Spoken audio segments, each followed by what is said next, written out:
जय श्री सीताराम, जय बजरंगबली महाराज। प्रिय भक्तों, आप सभी को मेरा सादर नमस्कार। जय जय श्री सीताराम। प्रिय भक्तों, परमवीर श्री हनुमान जी महाराज का एक ऐसा चमत्कारी व सिद्ध मंत्र के बारे में बताने जा रहा हूं, जिसे आप किसी भी समय कोई भी कार्य करते समय या बिस्तर पर लेटे लेटे ही सिर्फ एक बार प्रभु जी का ध्यान करके सच्चे मन से इस महाशक्तिशाली मंत्र को पूरा सुन लेते हैं तो तुरंत ही प्रभु जी की कृपा से आपके जीवन की बड़ी से बड़ी बाधा व मुसीबत तुरंत ही दूर हो जाएगी। यह महाशक्तिशाली हनुमान मंत्र इतना प्रभावशाली है कि आप इधर इस महाशक्तिशाली मंत्र को सुनेंगे, उधर आपकी बड़ी से बड़ी इच्छा व मनोकामना पूरी होने लगेगी। प्रिय भक्तों, यह महाशक्तिशाली मंत्र सुनने वाले भक्त के जीवन के सभी दुख दर्द व समस्त संकटों का अंत हो जाता है।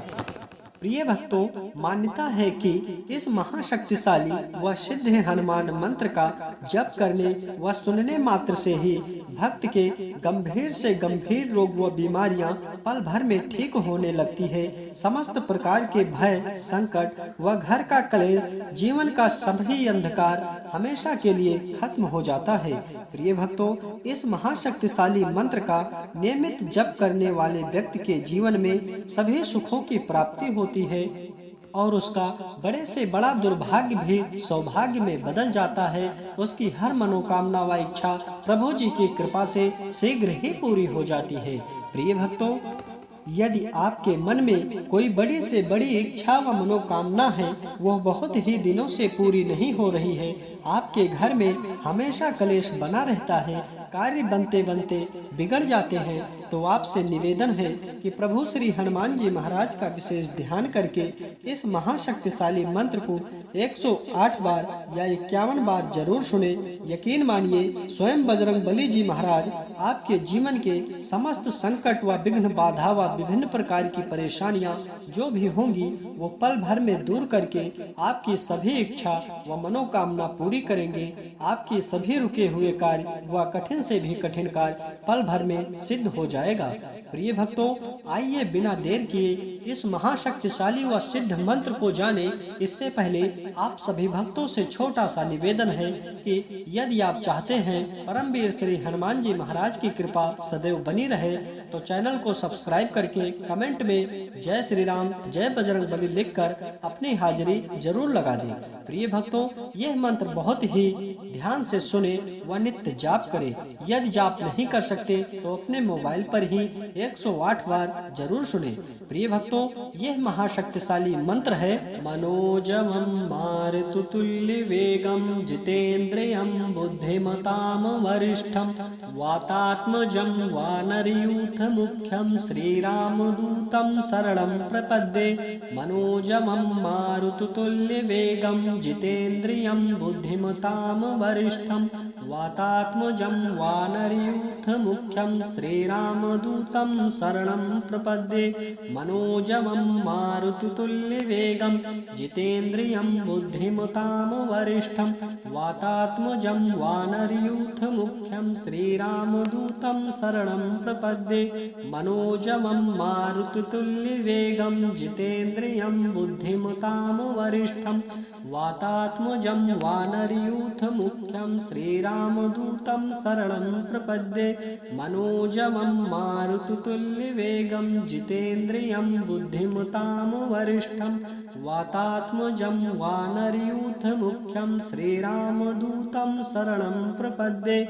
मनोजवं मारुततुल्य वेगं जितेन्द्रियं बुद्धिमतां वरिष्ठं वातात्मजं वानरयूथ मुख्यं श्रीरामदूतं शरणं प्रपद्ये। मनोजवं मारुततुल्य वेगं जितेन्द्रियं बुद्धिमतां वरिष्ठं वातात्मजं वानरयूथ मुख्यं श्रीरामदूतं शरणं प्रपद्ये। मनोजवं मारुततुल्य वेगं जितेन्द्रियं बुद्धिमतां वरिष्ठं वातात्मजं वानरयूथ मुख्यं श्रीरामदूतं शरणं प्रपद्ये। मनोजवं मारुततुल्य वेगं जितेन्द्रियं बुद्धिमतां वरिष्ठं वातात्मजं वानरयूथ मुख्यं श्री श्रीरामदूतं शरणं प्रपद्ये मनोजवं मारुततुल्यवेगं जितेन्द्रियं बुद्धिमतां वरिष्ठं वातात्मजं वानरयूथमुख्यं श्रीरामदूतं शरणं प्रपद्ये मनोजवं मारुततुल्यवेगं जितेन्द्रियं बुद्धिमतां वरिष्ठं वातात्मजं वानरयूथमुख्यं श्रीरामदूतं शरणं प्रपद्ये मनोजवं मारुततुल्यवेगं जितेन्द्रियं बुद्धिमतां वरिष्ठं वातात्मजं वानरयूथमुख्यं श्रीरामदूतं शरणं प्रपद्ये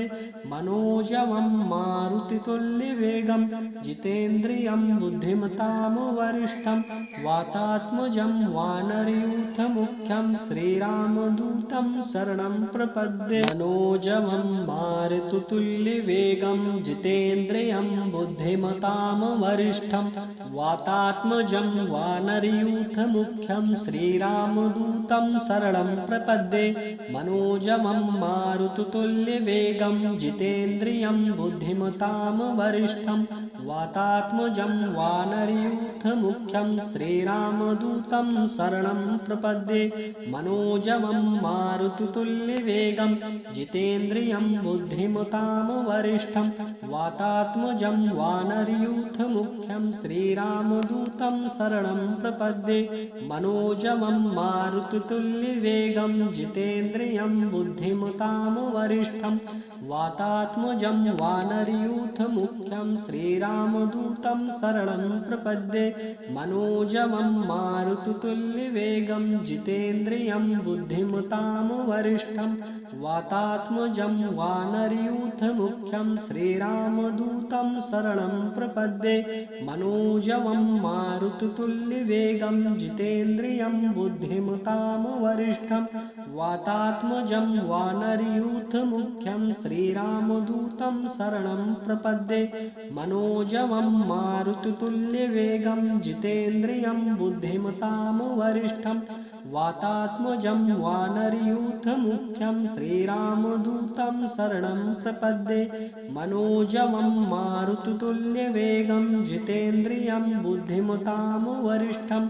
वातात्मजं वानरयूथमुख्यं श्रीरामदूतं शरणं प्रपद्ये मनोजवं मारुततुल्यवेगं जितेन्द्रियं बुद्धिमतां वरिष्ठं वातात्मजं वानरयूथमुख्यं श्रीरामदूतं शरणं प्रपद्ये मनोजवं मारुततुल्यवेगं जितेन्द्रियं बुद्धिमतां वरिष्ठं वातात्मजं वानरयूथमुख्यं श्रीरामदूतं शरणं प्रपद्ये मनोजवं मारुततुल्यवेगं जितेन्द्रियं बुद्धिमतां वरिष्ठं वातात्मजं वानरयूथमुख्यं श्रीरामदूतं शरणं प्रपद्ये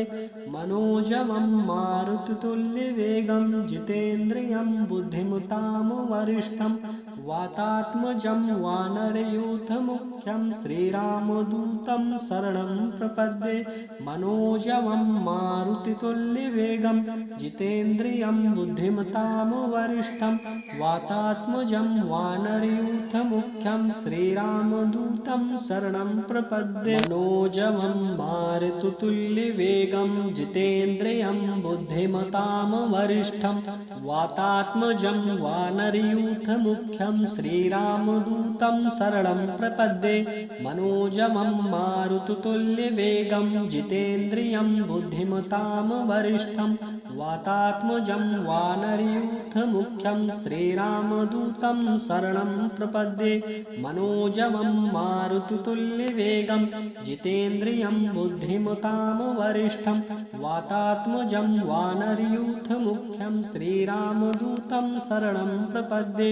मनोजवं मारुततुल्यवेगं जितेन्द्रियं बुद्धिमतां वरिष्ठं वातात्मजं वानरयूथमुख्यं श्रीरामदूतं शरणं प्रपद्ये मनोजवं मारुततुल्यवेगं जितेन्द्रियं बुद्धिमतां वरिष्ठं वातात्मजं वानरयूथमुख्यं श्रीरामदूतं शरणं प्रपद्ये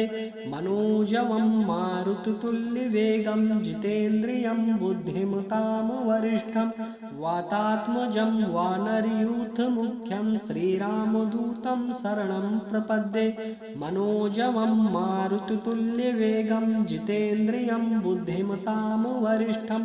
वातात्मजं वानरयूथमुख्यं श्रीरामदूतं शरणं प्रपद्ये मनोजवं मारुततुल्यवेगं जितेन्द्रियं बुद्धिमतां वरिष्ठं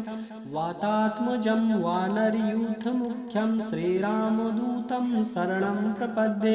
मनोजवं मारुततुल्यवेगं जितेन्द्रियं बुद्धिमतां वरिष्ठं वातात्मजं वानरयूथमुख्यं श्रीरामदूतं शरणं प्रपद्ये मनोजवं मारुततुल्यवेगं जितेन्द्रियं बुद्धिमतां वरिष्ठं वातात्मजं वानरयूथमुख्यं श्रीरामदूतं शरणं प्रपद्ये मनोजवं मारुततुल्यवेगं जितेन्द्रियं बुद्धिमतां वरिष्ठं वातात्मजं वानरयूथमुख्यं श्रीरामदूतं शरणं प्रपद्ये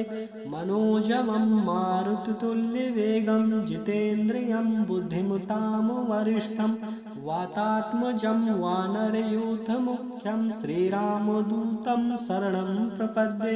मनोजवं मारुततुल्यवेगं जितेन्द्रियं बुद्धिमतां वरिष्ठं वातात्मजं वानरयूथमुख्यं श्रीरामदूतं शरणं प्रपद्ये मनोजवं मारुततुल्यवेगं जितेन्द्रियं बुद्धिमतां वरिष्ठं वातात्मजं वानरयूथमुख्यं श्रीरामदूतं शरणं प्रपद्ये मनोजवं मारुततुल्यवेगं जितेन्द्रियं बुद्धिमतां वरिष्ठं वातात्मजं वानरयूथमुख्यं श्रीरामदूतं शरणं प्रपद्ये मनोजवं मारुततुल्यवेगं जितेन्द्रियं बुद्धिमतां वरिष्ठं वातात्मजं वानरयूथमुख्यं श्रीरामदूतं शरणं प्रपद्ये मनोजवं मारुततुल्यवेगं जितेन्द्रियं बुद्धिमतां वरिष्ठं वातात्मजं वानरयूथमुख्यं श्रीरामदूतं शरणं प्रपद्ये मनोजवं मारुततुल्यवेगं जितेन्द्रियं बुद्धिमतां वरिष्ठं वातात्मजं वानरयूथमुख्यं श्रीरामदूतं शरणं प्रपद्ये मनोजवं मारुततुल्यवेगं जितेन्द्रियं बुद्धिमतां वरिष्ठं वातात्मजं वानरयूथमुख्यं श्रीरामदूतं शरणं प्रपद्ये मनोजवं मारुततुल्यवेगं जितेन्द्रियं बुद्धिमतां वरिष्ठं वातात्मजं वानरयूथमुख्यं श्रीरामदूतं शरणं प्रपद्ये मनोजवं मारुततुल्यवेगं जितेन्द्रियं बुद्धिमतां वरिष्ठं वातात्मजं वानरयूथमुख्यं श्रीरामदूतं शरणं प्रपद्ये मनोजवं मारुततुल्यवेगं जितेन्द्रियं बुद्धिमतां वरिष्ठं वातात्मजं वानरयूथमुख्यं श्रीरामदूतं शरणं प्रपद्ये मनोजवं मारुततुल्यवेगं जितेन्द्रियं बुद्धिमतां वरिष्ठं वातात्मजं वानरयूथमुख्यं श्रीरामदूतं शरणं प्रपद्ये मनोजवं मारुततुल्यवेगं जितेन्द्रियं बुद्धिमतां वरिष्ठं वातात्मजं वानरयूथमुख्यं श्रीरामदूतं शरणं प्रपद्ये मनोजवं मारुततुल्यवेगं जितेन्द्रियं बुद्धिमतां वरिष्ठं वातात्मजं वानरयूथमुख्यं श्रीरामदूतं शरणं प्रपद्ये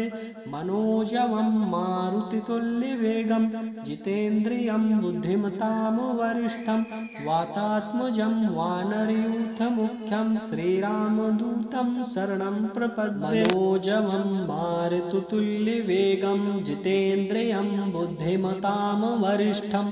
वातात्मजं वानरयूथमुख्यं श्रीरामदूतं दूतं शरणं प्रपद्ये मनोजवं मारुततुल्यवेगं जितेन्द्रियं बुद्धिमतां वरिष्ठं वातात्मजं वानरयूथमुख्यं श्रीरामदूतं शरणं प्रपद्ये मनोजवं मारुततुल्यवेगं जितेन्द्रियं बुद्धिमतां वरिष्ठं वातात्मजं वानरयूथमुख्यं श्रीरामदूतं शरणं प्रपद्ये मनोजवं मारुततुल्यवेगं जितेन्द्रियं बुद्धिमतां वरिष्ठं वातात्मजं वानरयूथमुख्यं श्रीरामदूतं शरणं प्रपद्ये मनोजवं मारुततुल्यवेगं जितेन्द्रियं बुद्धिमतां वरिष्ठं वातात्मजं वानरयूथमुख्यं श्रीरामदूतं शरणं प्रपद्ये मनोजवं मारुततुल्यवेगं जितेन्द्रियं बुद्धिमतां वरिष्ठं वातात्मजं वानरयूथमुख्यं श्रीरामदूतं शरणं प्रपद्ये मनोजवं मारुततुल्यवेगं जितेन्द्रियं बुद्धिमतां वरिष्ठं वातात्मजं वानरयूथमुख्यं श्रीरामदूतं शरणं प्रपद्ये मनोजवं मारुततुल्यवेगं जितेन्द्रियं बुद्धिमतां वरिष्ठं वातात्मजं वानरयूथमुख्यं श्रीरामदूतं शरणं प्रपद्ये मनोजवं मारुततुल्यवेगं जितेन्द्रियं बुद्धिमतां वरिष्ठं वातात्मजं वानरयूथमुख्यं श्रीरामदूतं शरणं प्रपद्ये मनोजवं मारुततुल्यवेगं जितेन्द्रियं बुद्धिमतां वरिष्ठं वातात्मजं वानरयूथमुख्यं श्रीरामदूतं शरणं प्रपद्ये मनोजवं मारुततुल्यवेगं जितेन्द्रियं बुद्धिमतां वरिष्ठं वातात्मजं वानरयूथमुख्यं श्रीरामदूतं शरणं प्रपद्ये मनोजवं मारुततुल्यवेगं जितेन्द्रियं बुद्धिमतां वरिष्ठं वातात्मजं वानरयूथमुख्यं श्रीरामदूतं शरणं प्रपद्ये मनोजवं मारुततुल्यवेगं जितेन्द्रियं बुद्धिमतां वरिष्ठं वातात्मजं वानरयूथमुख्यं श्रीरामदूतं शरणं प्रपद्ये मनोजवं मारुततुल्यवेगं जितेन्द्रियं बुद्धिमतां वरिष्ठं वातात्मजं वानरयूथमुख्यं श्रीरामदूतं शरणं प्रपद्ये मनोजवं मारुततुल्यवेगं जितेन्द्रियं बुद्धिमतां वरिष्ठं वातात्मजं वानरयूथमुख्यं श्रीरामदूतं शरणं प्रपद्ये मनोजवं मारुततुल्यवेगं जितेन्द्रियं बुद्धिमतां वरिष्ठं वातात्मजं वानरयूथमुख्यं श्रीरामदूतं शरणं प्रपद्ये मनोजवं मारुततुल्यवेगं जितेन्द्रियं बुद्धिमतां वरिष्ठं वातात्मजं वानरयूथमुख्यं श्रीरामदूतं शरणं प्रपद्ये मनोजवं मारुततुल्यवेगं जितेन्द्रियं बुद्धिमतां वरिष्ठं वातात्मजं वानरयूथमुख्यं श्रीरामदूतं शरणं प्रपद्ये मनोजवं मारुततुल्यवेगं जितेन्द्रियं बुद्धिमतां वरिष्ठं वातात्मजं वानरयूथमुख्यं श्रीरामदूतं शरणं प्रपद्ये मनोजवं मारुततुल्यवेगं जितेन्द्रियं बुद्धिमतां वरिष्ठं वातात्मजं वानरयूथमुख्यं श्रीरामदूतं शरणं प्रपद्ये मनोजवं मारुततुल्यवेगं जितेन्द्रियं बुद्धिमतां वरिष्ठं वातात्मजं वानरयूथमुख्यं श्रीरामदूतं शरणं प्रपद्ये मनोजवं मारुततुल्यवेगं जितेन्द्रियं बुद्धिमतां वरिष्ठं वातात्मजं वानरयूथमुख्यं श्रीरामदूतं शरणं प्रपद्ये मनोजवं मारुततुल्यवेगं जितेन्द्रियं बुद्धिमतां वरिष्ठं वातात्मजं वानरयूथमुख्यं श्रीरामदूतं शरणं प्रपद्ये मनोजवं मारुततुल्यवेगं जितेन्द्रियं बुद्धिमतां वरिष्ठं वातात्मजं वानरयूथमुख्यं श्रीरामदूतं शरणं प्रपद्ये मनोजवं मारुततुल्यवेगं जितेन्द्रियं बुद्धिमतां वरिष्ठं वातात्मजं वानरयूथमुख्यं श्रीरामदूतं शरणं प्रपद्ये मनोजवं मारुततुल्यवेगं जितेन्द्रियं बुद्धिमतां वरिष्ठं वातात्मजं वानरयूथमुख्यं श्रीरामदूतं शरणं प्रपद्ये मनोजवं मारुततुल्यवेगं जितेन्द्रियं बुद्धिमतां वरिष्ठं वातात्मजं वानरयूथमुख्यं श्रीरामदूतं शरणं प्रपद्ये मनोजवं मारुततुल्यवेगं जितेन्द्रियं बुद्धिमतां वरिष्ठं वातात्मजं वानरयूथमुख्यं श्रीरामदूतं शरणं प्रपद्ये मनोजवं मारुततुल्यवेगं जितेन्द्रियं बुद्धिमतां वरिष्ठं वातात्मजं वानरयूथमुख्यं श्रीरामदूतं शरणं प्रपद्ये मनोजवं मारुततुल्यवेगं जितेन्द्रियं बुद्धिमतां वरिष्ठं वातात्मजं वानरयूथमुख्यं श्रीरामदूतं शरणं प्रपद्ये मनोजवं मारुततुल्यवेगं जितेन्द्रियं बुद्धिमतां वरिष्ठं वातात्मजं वानरयूथमुख्यं श्रीरामदूतं शरणं प्रपद्ये मनोजवं मारुततुल्यवेगं जितेन्द्रियं बुद्धिमतां वरिष्ठं वातात्मजं वानरयूथमुख्यं श्रीरामदूतं शरणं प्रपद्ये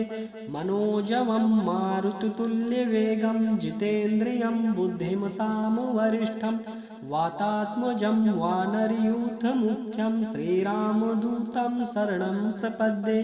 मनोजवं मारुततुल्यवेगं जितेन्द्रियं बुद्धिमतां वरिष्ठं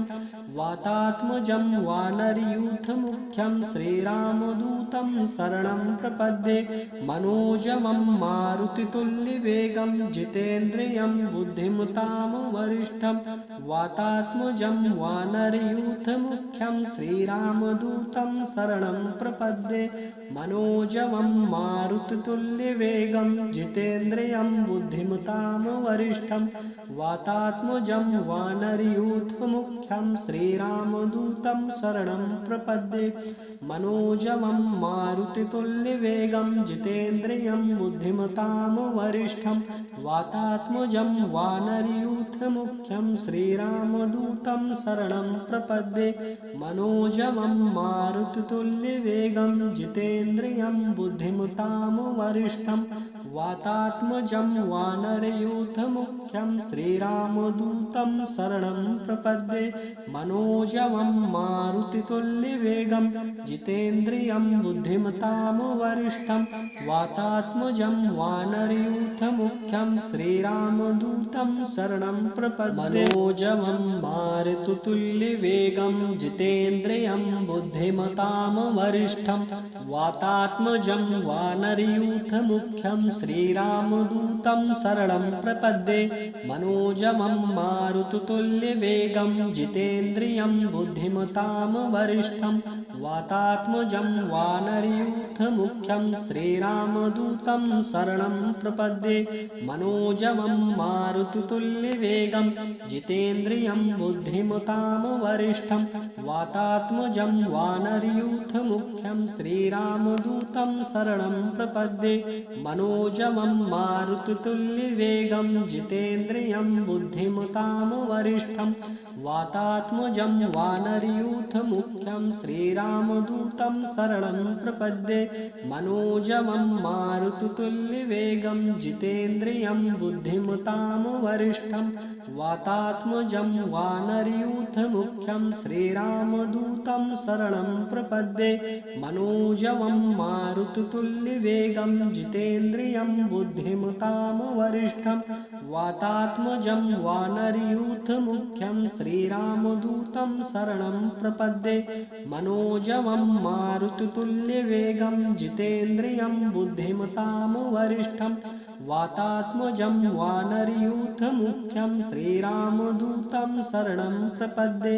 मनोजवं मारुततुल्यवेगं जितेन्द्रियं बुद्धिमतां वरिष्ठं वातात्मजं वानरयूथमुख्यं श्रीरामदूतं शरणं प्रपद्ये मनोजवं मारुततुल्यवेगं जितेन्द्रियं बुद्धिमतां वरिष्ठं वातात्मजं वानरयूथमुख्यं श्रीरामदूतं शरणं प्रपद्ये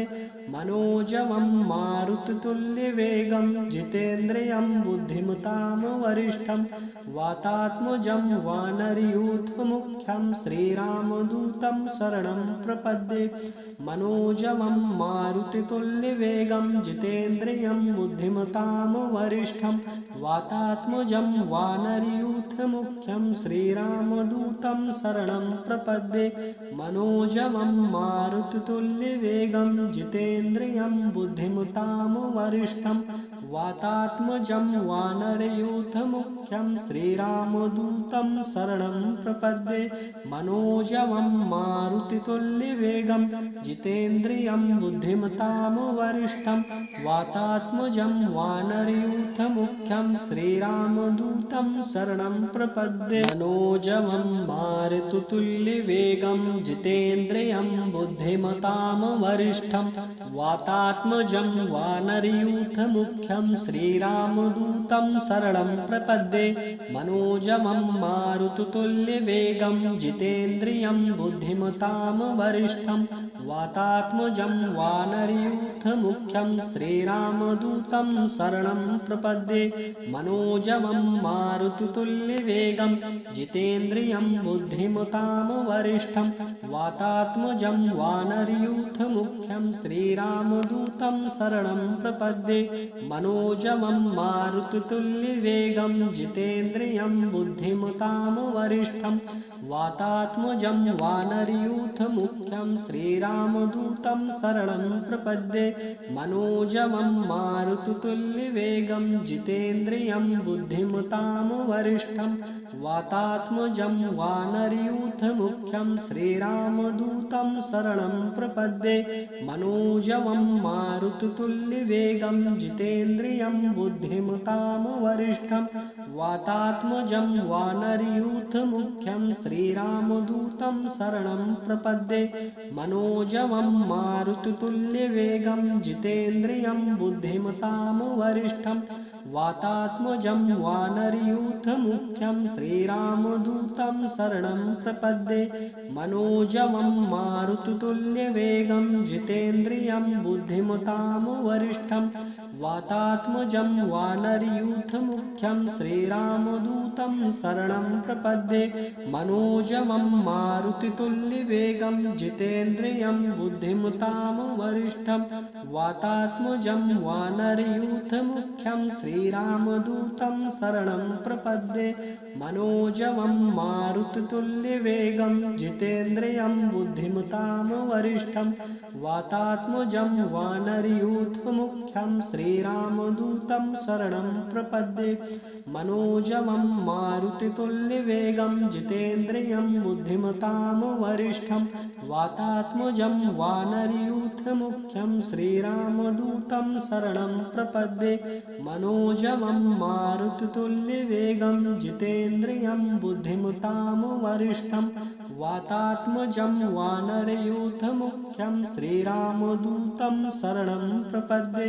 मनोजवं मारुततुल्यवेगं जितेन्द्रियं बुद्धिमतां वरिष्ठं वातात्मजं वानरयूथमुख्यं श्रीरामदूतं शरणं प्रपद्ये मनोजवं मारुततुल्यवेगं जितेन्द्रियं बुद्धिमतां वरिष्ठं वातात्मजं वानरयूथमुख्यं श्रीरामदूतं शरणं प्रपद्ये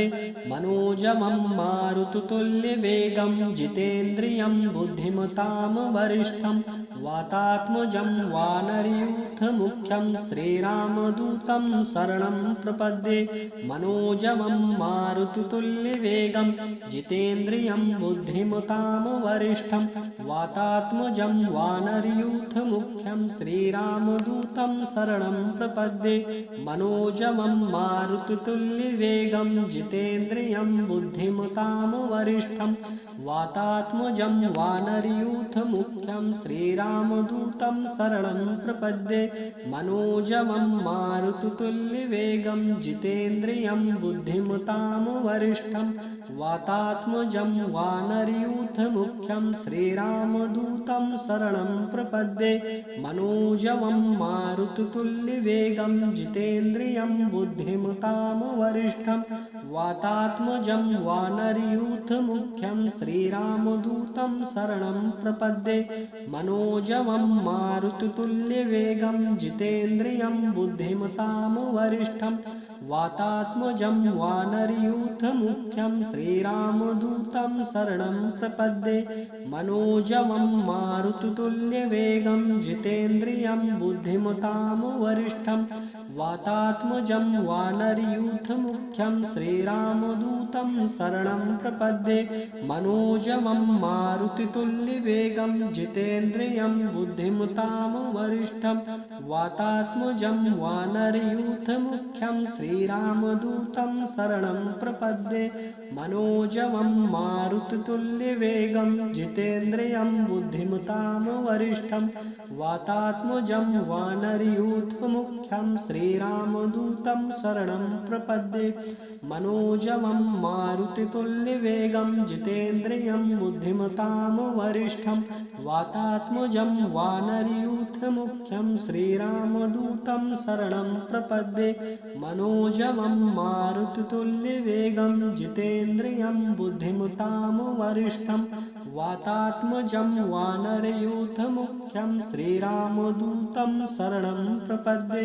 मनोजवं मारुततुल्यवेगं जितेन्द्रियं बुद्धिमतां वरिष्ठं वातात्मजं वानरयूथमुख्यं श्रीरामदूतं शरणं प्रपद्ये मनोजवं मारुततुल्यवेगं जितेन्द्रियं बुद्धिमतां वरिष्ठं वातात्मजं वानरयूथमुख्यं श्रीरामदूतं शरणं प्रपद्ये मनोजवं मारुततुल्यवेगं जितेन्द्रियं बुद्धिमतां वरिष्ठं वातात्मजं वानरयूथमुख्यं श्रीरामदूतं शरणं प्रपद्ये मनोजवं मारुततुल्यवेगं जितेन्द्रियं बुद्धिमतां वरिष्ठं वातात्मजं वानरयूथमुख्यं श्रीरामदूतं शरणं प्रपद्ये मनोजवं मारुततुल्यवेगं जितेन्द्रियं बुद्धिमतां वरिष्ठं वातात्मजं वानरयूथमुख्यं श्रीरामदूतं शरणं प्रपद्ये मनोजवं मारुततुल्यवेगं जितेन्द्रियं बुद्धिमतां वरिष्ठं वातात्मजं वानरयूथमुख्यं श्रीरामदूतं शरणं प्रपद्ये मनोजवं मारुततुल्यवेगं जितेन्द्रियं बुद्धिमतां वरिष्ठं वातात्मजं वानरयूथमुख्यं श्रीरामदूतं शरणं प्रपद्ये मनोजवं मारुततुल्यवेगं जितेन्द्रियं बुद्धिमतां वरिष्ठं वातात्मजं वानरयूथमुख्यं श्रीरामदूतं शरणं प्रपद्ये।